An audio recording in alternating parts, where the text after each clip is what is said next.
again, and this is Mike. This is Eric. And we're going to do a review on Splendor. And Splendor comes from, what's it, Space Cowboys. It came out this year, and it was designed by Marc Andre, and it is a set building game. And card collection. Card collection game. And it's not really a card draft. It's got a little card drafting in it because you got to flip some cards over, but mostly it's a set collection game. And very quick game. Very quick, very quick. So we're going to review, and first thing we're going to do though is show you how to play it. It goes really quick, so we're going to show you that, all right? The setup for this game is virtually identical. You're always going to have this 4x3 matrix. That's never going to change between a 2 to 4 player game. For a 2-player game, you're going to have 3 noble cards. For a 3-player game, you'll have 4. For a 4-player game, you'll have 5. The chips, for a 2-player game, you'll have 4. For a 3-player game, you'll have 5. For a 4-player game, you'll have all 7. The 3 things that are here to discuss are the cards, the noble tokens, or cards, whatever you prefer, and the gem tokens. The cards and the noble tokens, noble cards, have victory points on them. That's the only way you get victory points. Whoever gets to 15 victory points first is the winner. There's 3 levels of cards. The level 1 card is the easiest to get. Level 2 is more difficult, and level 3 is even more difficult still. Now there's 4 actions you can take in this game. The first action, if a stack of gem tokens has 4 or more, you can take 2 of the same type, okay?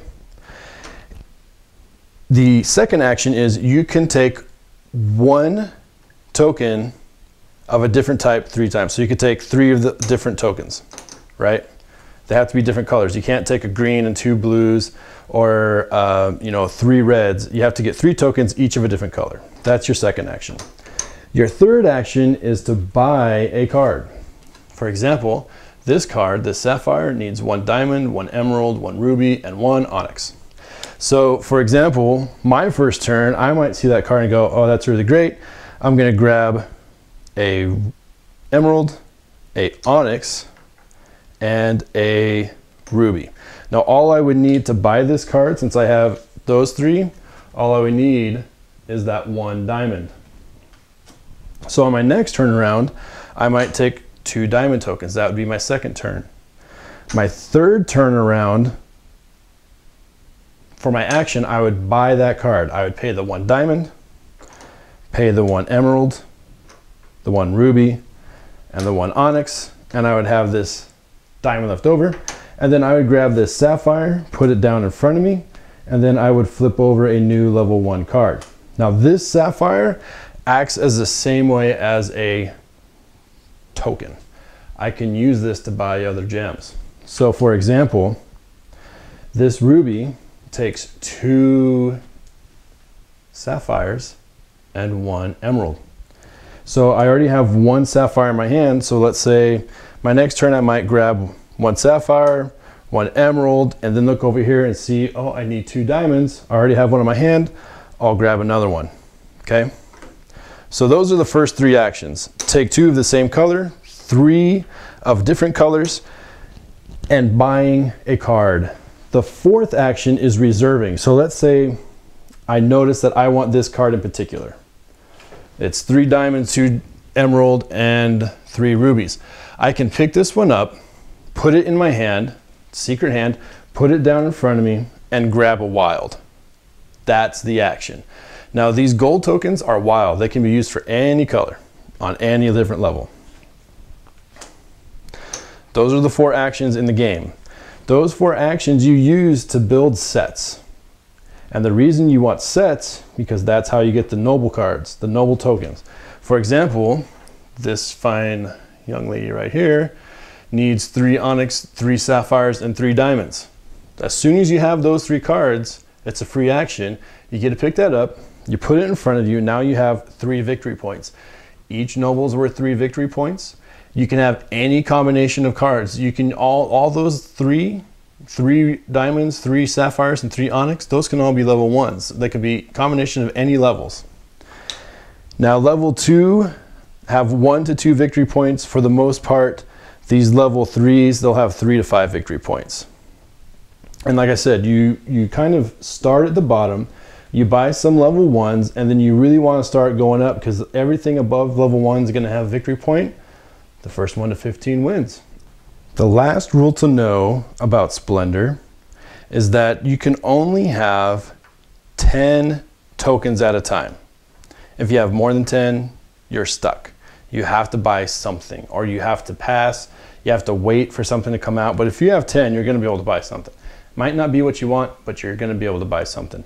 And I'm not sure if I mentioned this, but you can only reserve 3 cards, and that's it. You can only have a maximum hand size, a secret hand size of 3 cards. You can have more than 3 wilds if you work that out. Also, if you're out of wilds, you can still reserve a card, you just don't get a gold token. But you can only have 3 in your hand at any given time. And that's the basics of how to play Splendor. All right, we just showed you the game, and it seems like really simple, but that's the reason we like it. There's not much to it. Like I said, there's only 4 actions, and that's the beauty of this game. It keeps it simple, and each game you play is going to be different because the cards that you laid out are going to be different. They're going to be different every single time. The nobles are going to be different every single time. You might be going for a different strategy. One time we were playing, and I do believe you or somebody else was going just for the nobles. And I didn't win. And you didn't win. Yeah. Another time, a group of friends of mine stayed on the bottom row until that ran out. But they got a lot of nobles very quickly. At the end, because they had all those ones that laid out. Because it doesn't matter if you have a tier 1, tier 2, or tier 3 to collect the nobles. You can have all tier 1 and collect the nobles. Now, the nice thing I like about these cards is on the card, these are all circles, so they represent the tokens. Right. But the nobles are squares, so they have to be cards. Right. So I do enjoy it. It kind of sets everything up. Yeah, you can't use chips to collect nobles. The other nice thing is with these wilds, you can kind of strategize a little bit. This game has 0 theme. I mean, it has the gems, and it has the pictures on it, and that's where it ends. Well, and you read the rule book, and it talks about, you know, you're a gem collector and you're having your mine and everything like that. But, you know, like you said the other day, it could be robots. It could be anything. It could be space. It could be medieval. It could be artsy-fartsy art crap. I mean, it could be anything, because that's one of those measurements for theme for me is, can you replace another theme with it super easy? If that's the case, yeah, then the theme's kind of light. If it's harder, kind of like with Dungeon Pets we were playing the other day, that'd be way harder to replace the theme on that one. So the theme on here is really light. It's not for someone that's really looking for a strategic, theme-heavy game. This is for a group of people that want to rip through 4 or 5 games in an hour. Yeah, but it's one that we recommend to people. Highly recommend, because people, oh, what's a good game that I can sit down and It's a great entry-level game. Yeah, it's an entry-level game. Yeah, I showed some friends this. I was in California a couple weeks back. They really don't play many board games.